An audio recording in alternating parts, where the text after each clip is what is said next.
Lo dijo en la primera hora. Muy bien, 7:39. Le envío un abrazo a mi doctor Carlos de Tomaso, como siempre, honrándonos con su sintonía. Visión de Carlos de Tomaso, el tema es claro, esto debió tener licencia ambiental por donde se lo mire, que es lo que dijo Inés Manzano hace minutos, y ese proceso de licencia es el que iba a determinar si es posible o no el proyecto y en qué condiciones y con qué medidas de protección. Gracias a mi doctor Carlos de Tomaso, que siempre tiene la gentileza de aportar para el debate sobre los temas que ponemos en la palestra acá en nuestro espacio. Y claro, acá también a propósito del inicio de la indagación previa por parte de la Fiscalía Federal del Estado. Decía Andrés, asusta y llama la atención que los tiempos de la Fiscalía sean los mismos tiempos que el gobierno se demoró en reaccionar. Eso también creo que está ahí para el debate. Bueno, dejemos ese tema de lado. Nos contactamos vía telemática con el señor ingeniero Alfredo Serrano Valladares, presidente nacional del Partido Social Cristiano. ¿Cómo le va, ingeniero? Bienvenido. Buenos días, Fabricio. Un gusto saludarlo, verlo también, aunque sea por la cámara. Un cordial saludo a quienes nos escuchan y a quienes nos ven. Gracias a usted por la gentileza. A ver, quiero empezar primero por su postura respecto del proyecto de ley que fue aprobado hace 2 días en la Asamblea Nacional, que es un proyecto de reformas que en buen romance y en términos morochos le obliga al gobierno de turno a entregar oportunamente los recursos a los gobiernos locales. Aquí la pregunta del millón es, más allá de lo que diga la norma, porque hay que recordar que el presidente de la República tiene la capacidad de veto, no sabemos cómo va a reaccionar el presidente de la República, pero ¿qué pasa si con la norma en vigencia el Estado central aduce que no tiene recursos, que está ilíquido y que no puede pagar a los gobiernos locales? Porque además entiendo que el proyecto establece que se pague en dinero contante y sonante y no necesariamente en papeles o bonos. Por favor, ingeniero. Mire, Fabricio, la primera definición que hay que clarificar es que el gobierno no le debe. Es decir, a los municipios, es que se coge el gobierno se roba plata que no es de ellos. Este es el gran problema que ha ocurrido a lo largo del tiempo. Y es la Constitución de la República la que dice que hay que entregar en forma directa, oportuna e inmediata a los gobiernos seccionales los recursos. Como esto no sucede porque no hay una norma que sancione al ministro, lo que hicimos nosotros, presentar en el año 2021, fue esta norma para esta vez destituir en forma ipso facto, es decir, sin trámite alguno, no ipso iure, sino ipso facto, en este caso al ministro de Finanzas o al gerente del Banco Central que no entregue esos recursos. ¿Y cómo es que tiene que entregar esos recursos? De cada 10 millones o 1 millón de dólares que le ingresan al Estado por venta de petróleo, la ley dice que el 10% corresponden a los gobiernos seccionales. Entonces, lo único que usted tiene que hacer, en vez de cogerse ese 10% para ir a pagar a los tenedores de la deuda externa, usted tiene que ponerlos en la subcuenta de los gobiernos seccionales y se coge usted el 90% restante para atender las necesidades del Estado. De los impuestos, del rubro de impuestos, el 21% corresponde a los gobiernos seccionales. Entonces, usted lo que tiene que hacer es mismo poner en la subcuenta en el Banco Central y el Banco Central procede a la distribución durante los 5 primeros días del mes. Entender que si yo te doy a ti, Fabricio Vela, $1 millón para que me los tengas allí, no significa que son tuyos, no significa que pueden disponer de esa plata es ajena, esa plata pertenece a las parroquias, a los cantones y a las provincias del país. Esperamos, por tanto, con esta norma que no debería tener motivo para un veto, y si tiene veto, pues ahí ha habido 106 legisladores que respaldan esta iniciativa y que sin duda alguna rechazarán este veto, dependiendo si este afecta el tema de fondo y no la forma, para en su momento actuar en beneficio de las ciudades que actualmente son las más cercanas. Los alcaldes, las juntas parroquiales, los prefectos son los más cercanos a la gente. La gente se olvida definitivamente del gobierno central porque ese no es que está al lado de la gente, es el alcalde, es el prefecto, principalmente esos municipios pequeños donde ahora se ha convertido ya en una prioridad no la obra, sino el pago de sueldos. A ese extremo hemos llegado en los gobiernos seccionales pequeños. Y resulta ser que los gobiernos seccionales pequeños pertenecen a las ciudades con las mayores grandes necesidades. Tú tienes ahora mismo, ha retrasado desde el mes de febrero, los pagos que tiene que hacer el gobierno mensualmente a los gobiernos seccionales. De manera de que, con esta ley, insisto, lo único que le estamos diciendo es cumplamos con la Constitución y no se cojan la plata que no es de ustedes. Esa plata no les pertenece. O sea, lo que nos está diciendo, si yo... perdón que le interrumpa, lo que nos está diciendo entonces es que desde su punto de vista, Alfredo, el gobierno de turno no puede aducir que no tiene plata para pagar a los gobiernos locales, o sea que no hay recursos líquidos en la caja fiscal para pagar a municipios, prefecturas y juntas parroquiales. No puede aducir eso. No puede aducir porque, insisto, de cada dólar que le llega, el 10% no es del gobierno. O sea, el gobierno no debe decir, me entró $1. No, señor, no le entró $1 a usted. Le entró solamente 90 centavos, el 10% por petróleo, o sea, el 10 centavos dólares es de los gobiernos seccionales. Por lo tanto, usted no puede presupuestar para usted, para sus gastos, esos recursos.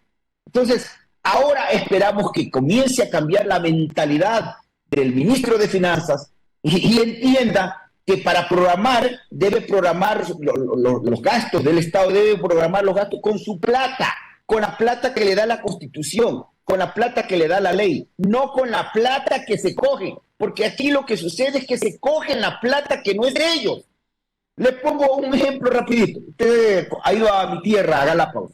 Ahí se cobran $100 de entrada a los turistas y que ya a partir de agosto es $200. ¿Saben lo que hacen ellos? Ponen a la cuenta única del Tesoro. Viene a Quito y de Quito tiene que regresar a Galápagos. Pero en la ley que yo hice en el año 98 decía en los 3 primeros días del mes. Eso iba funcionando muy bien hasta que llegó la famosa constituyente de Montecristi y puso todo en un mismo saco. Y eso también pasa con los municipios. El gran culpable de esto fue la Constitución de Montecristi. Y a Galápagos usted le pregunta a los municipios, ya estamos mayo, si les han entregado la plata que es de ellos. Que lo único que hace el Parque Nacional Galápagos es cobrar y no les pasa la plata. Insisto, los gobiernos han estado acostumbrados a lo largo de los años a creer que es plata del gobierno y no es plata de ellos. Ahora bien, el presidente de la República tiene, más allá de sus argumentos, tiene capacidad de veto. Y no me extrañaría que el presidente Noboa opte por el veto total, al considerar que o es inconstitucional o es inconveniente, porque son posibilidades que podría barajar el Ejecutivo, porque no se le puede imponer, el gobierno podría considerar que no se le puede imponer plazos porque esto, más allá, insisto, de su explicación, está atado al flujo que tenga la caja fiscal. De hecho, ayer conversaba aquí en este espacio con Leonardo Orlando y él, por ejemplo, citaba de que hay una parte de los recursos que les han entregado en dinero en efectivo y otros en bonos. Y claro, el gobierno puede decir, bueno, si no tengo plata en líquido, puedo entregar en bonos y quiero mantener esa posibilidad.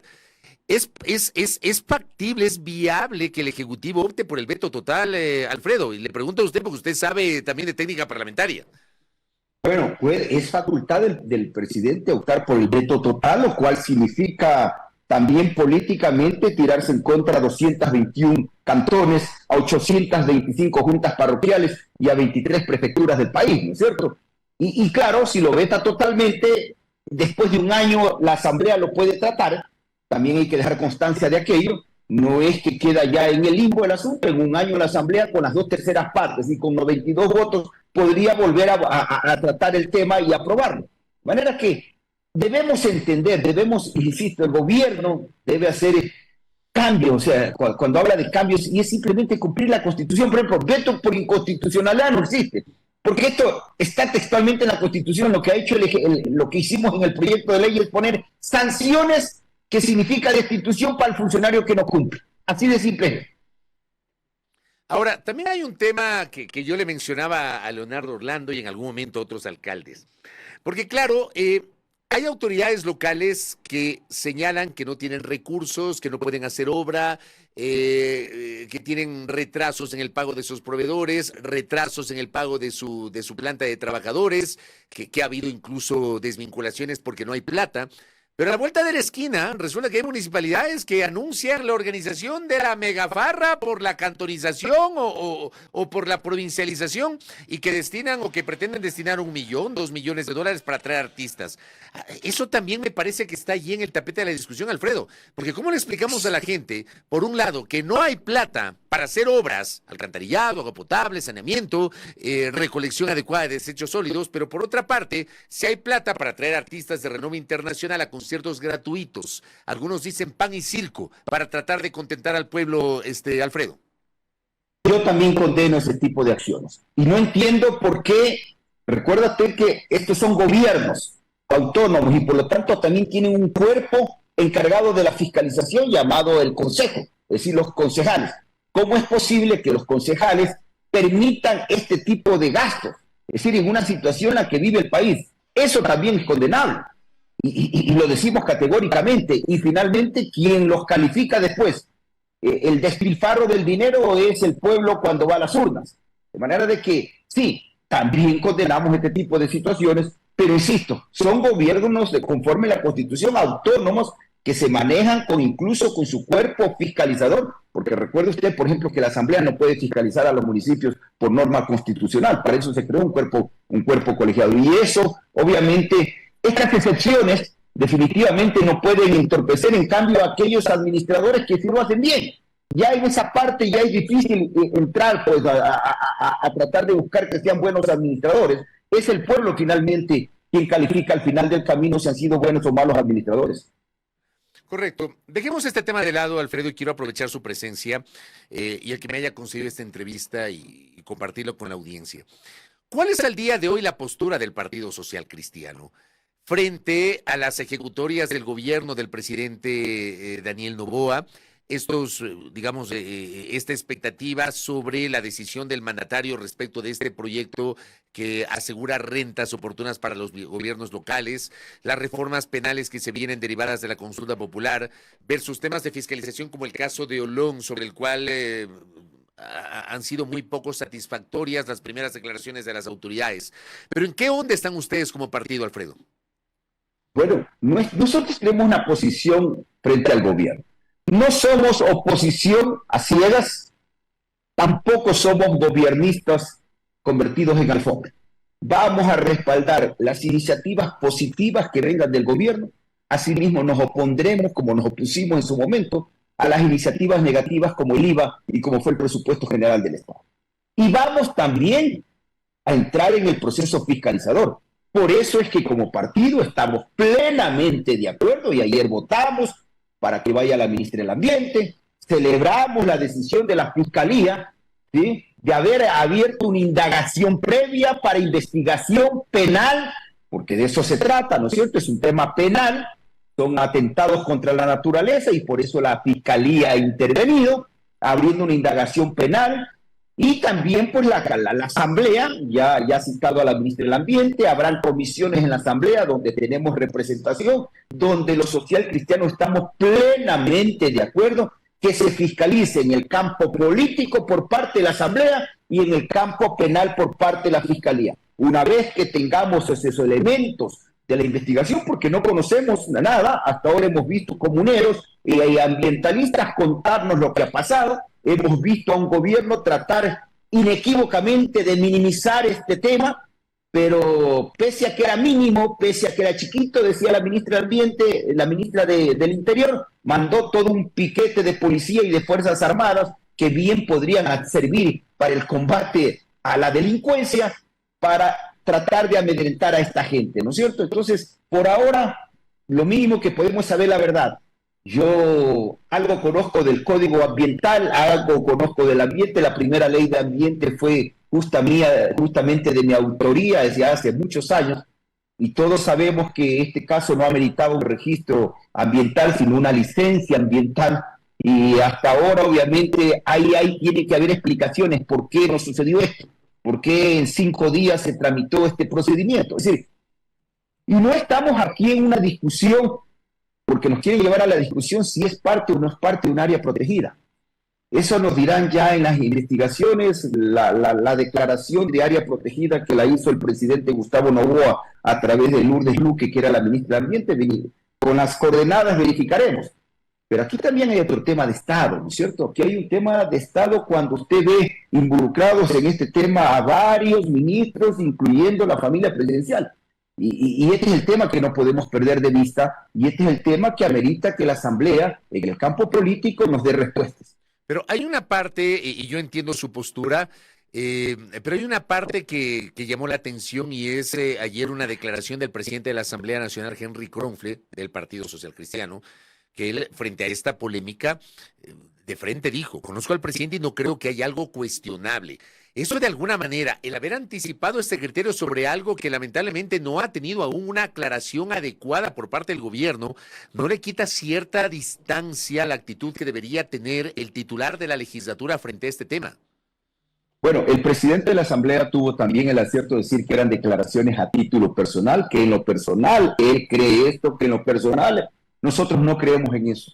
Nosotros creemos de que debemos primero esperar las investigaciones por parte de la propia Asamblea para poder actuar y para poder pronunciarnos, de manera de que absolver o emitir un criterio de absolución de responsabilidades de forma anticipada no es nuestra tesis. No es nuestro criterio. Una vez que tengamos las investigaciones, el resultado de las investigaciones, por la propia Asamblea, por cierto, porque la Fiscalía pues siempre toma más tiempo porque es un tema que tiene implicaciones de orden penal, allí pues podemos decir, sí, es verdad, aquí no hay nada que ver, se han hecho las cosas correctas, obviamente tendrán que darse las responsabilidades políticas, que ya sabemos en qué terminan las responsabilidades políticas, necesariamente en los enjuiciamientos políticos respectivos. Entonces, solamente para reforzar lo que usted nos acaba de explicar, la postura del ingeniero Henry Kronfle Cosaya, presidente de la Asamblea Nacional, sobre el tema de Olón, expresada ayer en una declaración, es una postura personal que no responde a la posición del partido, que es otra. Bueno, él mismo así lo dijo el día de ayer. Él en eso sí fue una vez más honesto con sus declaraciones. Dijo: yo a título personal, esto es lo que pienso, esto es lo que creo. Y obviamente el Partido Social Cristiano también, como organización, le ha dado a conocer cuál es la posición que tenemos al respecto. ¿Cómo está el bloque social cristiano hoy, Alfredo Serrano, luego de que ustedes originalmente eran 18 entre el Partido Social Cristiano, asambleístas propios y sus aliados, y se quedaron con 16 tras la salida primero de Lucía Jaramillo y después de Guido Vargas? ¿Se quedaron con 16 o qué va a pasar o qué está pasando con el bloque? Bueno, a Dios gracias, nos mantenemos con los 16 que realmente unidos. Se llevaron 2 asambleístas que pudieron ser más, no porque no pudieron, no porque no quisieron, sino porque no pudieron. Estos asambleístas se mantienen férreamente unidos en la causa que nos unió, férreamente unidos en los procesos que tenemos que llevar adelante. En los próximos días, el 8 de junio, que vamos a hacer una convención del partido para anunciar el candidato presidencial, y además, lo más importante, vamos a anunciar las incorporaciones de personajes políticos de varias partes del país y de organizaciones políticas de varias partes del país que se unen al proyecto del Partido Social Cristiano. Y entonces, en ese momento, sin duda alguna, ya no seremos 16 asambleístas, sino que seremos algunos más. Podrían ser más, dice usted. O sea, ¿de dónde van a salir esos otros asambleístas, Alfredo? Bueno, el día 8 de junio usted los va a ver allí, que los vamos a presentar unos asambleístas que se suman a esta causa, a la propuesta social cristiana. Pero no es que están sacando asambleístas de otros bloques, Alfredo. ¿Perdón? No es que están sacando asambleístas de otros bloques.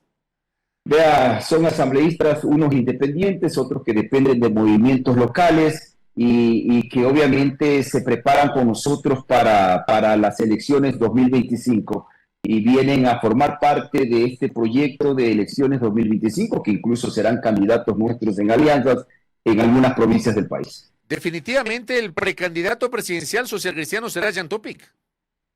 Bueno, siempre lo fue, lo dijimos en un principio, ¿no es cierto? Era nuestra primera opción y nosotros esperamos ya el 8 de junio anunciar oficialmente esa situación. Jan está en las últimas, haciendo los últimos contactos, los últimos visitas y hasta el 8 de junio el tema está establecido definitivamente, que será el anuncio oficial de quién será el candidato presidencial y también de una reestructuración que vamos a hacer en el partido de carácter administrativo para enfrentar este proceso electoral. Pero ¿en algún momento peligró esa precandidatura de Jean Topic, Alfredo? Le hago esta pregunta porque, claro, daría la impresión que luego de los casos metástasis, purga y plaga, sobre todo por la relación del señor Muentes con el Partido Social Cristiano, las aclaraciones que en su momento tanto usted cuanto el presidente vitalicio del partido, Jaime Nebot, generaron, pero parecía que Jan Topic estaba marcando distancias. Incluso él hablaba de un proyecto personal llamado Transformar, que no sé si finalmente eso germinó, está germinando. Digo, ¿en algún momento peligró esa precandidatura? No, no peligró. Obviamente hubieron interesados en que peligre, pero definitivamente no. Hubieron distorsiones en las declaraciones. La plataforma Transforma, que es una plataforma informática que logra buscar acercarse a la gente, que el plan de trabajo de las candidaturas nazca de la gente, esa se mantiene. Esa sigue trabajando, sigue sumando adeptos. Hasta la semana anterior ya tenía más de 6.000 personas comprometidas en esa plataforma a lo largo y ancho del país, aportando día a día con ideas, con conceptos, con planes de trabajo que deberían hacerse en cada barrio, parroquia, cantón, provincia, etcétera. De manera que Transforma sigue adelante y somos parte que no es Transforma de esta plataforma llamada Transforma, seguimos siendo parte nosotros, sin duda alguna. Ahora, en las elecciones anticipadas del año anterior, cuando Jan Topic se ubicó en la 4ª posición, ustedes presentaron o respaldaron esa candidatura que era no solamente del Partido Social Cristiano, sino fue una alianza. Si mal no recuerdo, respaldaron la candidatura presidencial a Sociedad Patriótica y Centro Democrático. O sea, fue un tridente de organizaciones políticas. ¿Eso ya no se va a repetir, Alfredo? No con las mismas organizaciones políticas, pero estamos abiertos definitivamente a que posiblemente se sumen otras organizaciones políticas al proyecto político 2025, que por cierto se va a llamar Transforma. La alianza, en el caso de darse una alianza, la alianza se llamará Transforma, más antes se llamó Un Ecuador Sin Miedo, ahora se llamará Transforma, y eso es justamente lo que esperamos, es confirmarlo hasta el 8 de junio, y en el 8 de junio pues justamente concretaremos y haremos los anuncios respectivos de quiénes más forman esta alianza. ¿Y por qué se va a llamar Transforma esa alianza, Alfredo? ¿Y cuál es la diferencia con Por un Ecuador Sin Miedo, que fue el nombre de la alianza del año pasado? Bueno, porque hay que evolucionar, hay que cambiar conceptos, es decir, con el Ecuador Sin Miedo, de último momento perdimos las elecciones cuando ya las teníamos, estábamos en la segunda vuelta, faltando 3 o 4 días básicamente, con una serie de noticias falsas. Obviamente lograron el objetivo de bajarlo a Jan, que ya estaba en la segunda vuelta. Y entonces esta plataforma Transforma, que tiene varios objetivos, entre eso el combate, por ejemplo, a las noticias falsas, entre esas armar las estructuras, los proyectos de trabajo, las propuestas de campaña, ser un interlocutor permanente entre las candidaturas y los votantes. Obviamente hemos acordado de que pueda llamarse así la alianza. ¿Podría y se ha pensado en que en esa alianza se incorpore el movimiento Amigo o no? No, que yo sepa, no he escuchado de Amigo, para nada, no hemos escuchado, sí, para nada. Oye, Alfredo, y lo último, ¿cuál es su opinión sobre lo que está ocurriendo con el movimiento Construye, que es posible que sea eliminado del registro de organizaciones políticas? Bueno, según el contencioso según el CNE cometieron una infracción electoral, no han entregado el informe económico, que quienes estamos al frente de una organización política sabemos que es debido a muerte ese tema, entregar los informes económicos, más aún cuando te los vuelven a pedir, o sea, que luego te dan 15 días, te recuerdan, luego te dan 15 días más de plazo para que presentes, y luego mandan al contencioso. El contencioso en primera instancia ha dicho que la sanción no solamente es, porque puede ser la sanción de carácter de suspensión temporal o suspensión definitiva, ha optado por la suspensión definitiva, y ahora falta que el pleno de la asamblea, del pleno del contencioso tenga que pronunciarse. Ayer me sorprendió, por cierto, y que esto va a ser motivo de análisis, ha sacado una norma jurisprudencial el Tribunal Contencioso Electoral en la sentencia de Allen Berbera, donde de ahora en adelante, para las nuevas elecciones, las redes sociales tienen que ser ahora motivo de control del gasto. Es decir, ya no se puede decir que usted puede hacer lo que quiere en redes sociales, sino que pasan a control del CNE. Y el CNE, ¿cómo va a ser para controlar las redes sociales? No sé. pero las organizaciones políticas ahora lo que hagamos en redes sociales pasa a ser control por parte del CNE, y eso contraviene una sentencia de la Corte Constitucional, y creemos que el contencioso con su sentencia de ayer ha extralimitado sus funciones, porque eso hay que hacerlo mediante ley, no mediante una sentencia del Tribunal Contencioso Electoral, pero está así puesto el día de ayer, lo cual obviamente genera hartos inconvenientes, también genera hartos inconvenientes que los servidores públicos no puedan participar en los actos políticos. Yo les quiero preguntar a estos señores, nuestra presidenta provincial de Esmeralda es la prefecta. Es decir, la prefecta tiene que inscribir candidaturas. Y según la sentencia de ellos, ella no puede participar en activismo político. Si un dirigente político no puede participar en activismo político, le están coartando su derecho a la participación. O sea, usted se está refiriendo al precedente que quedó sentado con la sanción al alcalde de Quito.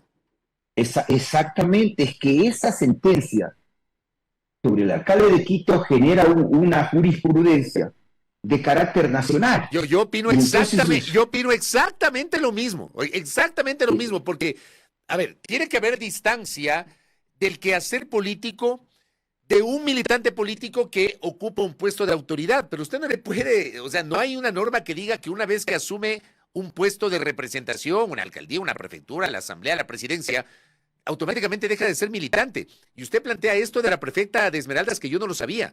Significaría que Roberta Zambrano podría caer en mal predicamento con esto.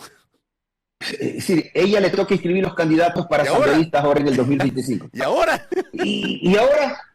Como dijo Bucaram, ¿y qué pasa con los alcaldes que también dirigen movimientos cantonales? ¿Sí? ¿Y qué pasa con concejales? Por ejemplo, la concejal nuestra de Babahoyo es la presidenta provincial de Los Ríos. Es decir, ellos están obligados a hacer participación porque son los dirigentes, pues. Esto es como que usted me dijera a mí, Alfredo Serrano, usted no puede hacer participación política, pero ¿cómo? Si soy el presidente del partido, pues. Es decir, y si yo estuviera ahorita de legislador, con esa lógica del contencioso, si yo estuviera de legislador, yo no podría hacer participación política, pese a que la ley me permite ser presidente del partido, no podría hacer participación política.